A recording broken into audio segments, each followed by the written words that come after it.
Hi guys, welcome to Khushi's Kitchen. Today I am going to prepare fuchka আলা দোকানের আলুর দম recipe শীতের আলু দিয়ে.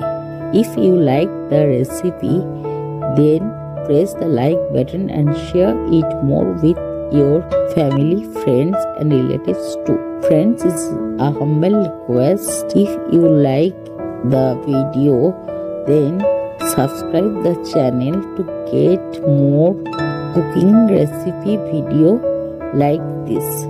Let's start the video and quickly have a look to the ingredients which are enlisted for making this special recipe.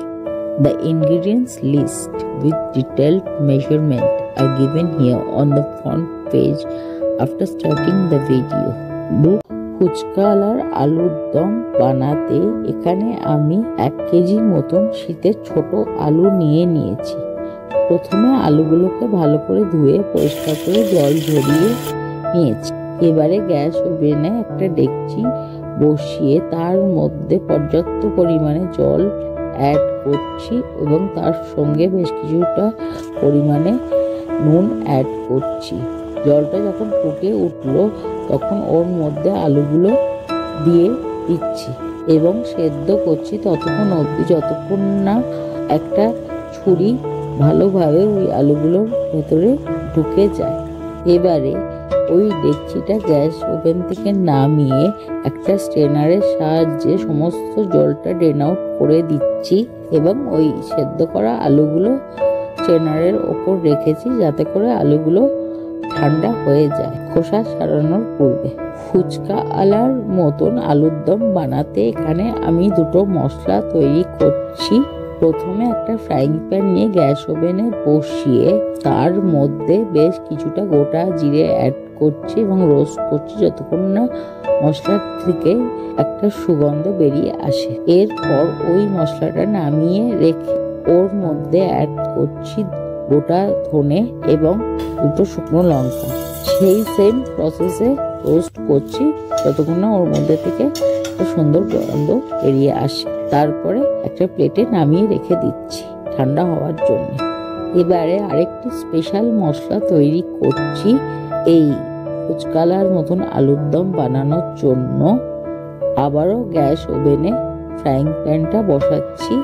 ওর মধ্যে বেশ কিছুটা পরিমাণে গোটা জিরে, গোটা ধনে, গোটা মৌরি, তেজপাতা, শুকনো লঙ্কা, কয়েকটা ছোট এলাচ, দারচিনি, বেশ কটা লবঙ্গ অ্যাড করে দিচ্ছি এবং রোস্ট করছি যতক্ষণ না ওই মশলাগুলো থেকে একটু সুগন্ধ বেরিয়ে আসে। নামানোর ঠিক আগে ওর মধ্যে অ্যাড করছি অল্প জায়ফল এবং জয়িত্রী এবং জায়ফলও হালকা রোস্ট করে নিয়ে এবারে সমস্ত মশলাটা নামিয়ে নিচ্ছি একটা প্লেটে।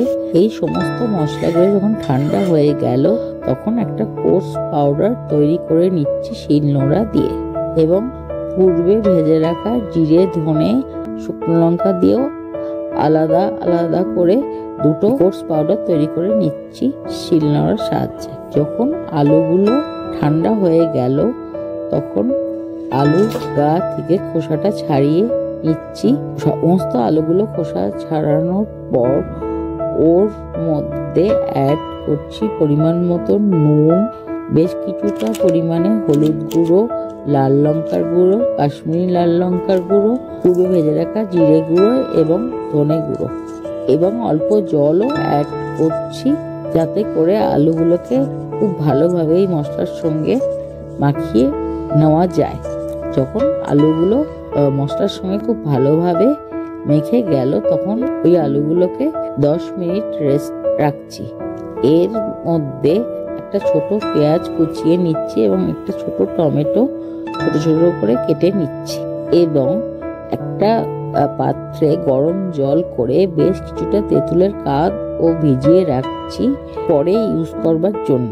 এবারে একটা কড়া নিয়ে গ্যাস ওভেনে বসিয়ে বেশ কিছুটা সাদা তেল অ্যাড করছি। তেলটা যখন গরম হয়ে গেল তখন ওর মধ্যে ওই মশলা মাখানো আলুগুলো অ্যাড করছি অল্প করে ব্যাচ বাই ব্যাচ ফ্রাই করে তুলে নিচ্ছি। যখন সমস্ত আলুগুলো ভাজা হয়ে গেল তখন ওই সেম কড়াটা ভালো করে ধুয়ে আবারও গ্যাসে বসাচ্ছি এবং ওর মধ্যে বেশ কিছুটা সাদা তেল অ্যাড করছি। তেলটা গরম হয়ে গেলে পরে ওর মধ্যে ফোড়ন দিচ্ছি শুকনো লঙ্কা এবং বেশ কিছুটা গোটা জিরে। বেশ কয়েক সেকেন্ড নাড়ার পরে যখন জিরেটা ক্র্যাকেল করতে শুরু করলো তখন ওর মধ্যে অ্যাড করছি কুচিয়ে রাখা পেঁয়াজটাকে এবং কুক করছি যতক্ষণ না পেঁয়াজটা হালকা ট্রান্সলুসেন্ট হয়ে যায়। তারপর ওর মধ্যে অ্যাড করছি কুচানো টমেটোগুলো এবং কুক করছি যতক্ষণ না টমেটোটা সফট হয়ে যায়। যখন পেঁয়াজ এবং টমেটোটা মোটামুটি ভালোভাবে কষে এলো তখন ওর মধ্যে অ্যাড করছি বেশ কিছুটা আদা রসুনের পেস্ট এবং কুক করছি যতক্ষণ না আদা রসুনের কাঁচা গন্ধটা চলে যায়। যখন আদা রসুনের কাঁচা গন্ধটা চলে গেল এবারে ওর মধ্যে অ্যাড করছি বেশ কিছু শুকনো মশলা, যেমন বেশ কিছুটা হলুদ গুঁড়ো, কাশ্মীরি লাল লঙ্কার গুঁড়ো, পূর্বে ভেজে রাখা জিরে গুঁড়ো, ধনে গুঁড়ো এবং ওই স্পেশাল মশলাটার কিছুটা। ভালো করে খুন্তি দিয়ে একবার নাড়িয়ে নিয়ে ওর মধ্যে অ্যাড করছি বেশ কিছুটা জল এবং ঢাকনা দিয়ে কুক করছি যতক্ষণ না মশলা থেকে তেল বেরিয়ে আসে। যখন মশলাটা ভালো করে কষে গেল এবং মশলাটা থেকে তেল ছেড়ে দিল এবারে ওর মধ্যে অ্যাড করছি পূর্বে ভেজে রাখা আলুগুলোকে এবং খুব ভালো করে খুন্তির সাহায্যে সমস্ত মশলার সঙ্গে আলুগুলোকে মিশিয়ে নিচ্ছি। যখন আলুগুলোকে ভালো করে একবার ওই মশলাগুলোর সঙ্গে কষিয়ে নিলাম তখন পরিমাণ মতো নুন এবং অল্প চিনি অ্যাড করছি। এখানে অল্প একটু জল অ্যাড করছি আলুগুলোকে 100% সুসেদ্ধ করবার জন্য। এবারে তেঁতুলের কাঠটাকে ভালো করে ওই জলের সঙ্গে গুলে বীজগুলো আলাদা করে দুটো চাটনির জন্য স্ট্রেন করে নিচ্ছি একটা স্ট্রেনারের সাহায্যে। অপরদিকে গ্যাস ওভেনে একটা কড়া নিয়ে বসাচ্ছি, পরিমাণ মতো নুন এবং অল্প চিনি অ্যাড করছি। যখন তেঁতুলের ওই চাটনিটা ফুটে উঠলো তখন ওর মধ্যে ওই ফুচকা আলার স্পেশাল মশলাটা যেটা জিরে ধনে মৌরি দিয়ে করা আছে সেইটা অ্যাড করে দিচ্ছি অল্প পরিমাণে এবং গ্যাস ওভেনটা নিভিয়ে দিচ্ছি। যখন আলুগুলো একদম সুসেদ্ধ হয়ে গেল তখন ওর মধ্যে বেশ কিছুটা কোচানো ধনেপাতা অ্যাড করছি এবং ওর সঙ্গে অল্প একটু তেঁতুলের মিষ্টি চাটনিটাও অ্যাড করে দিচ্ছি।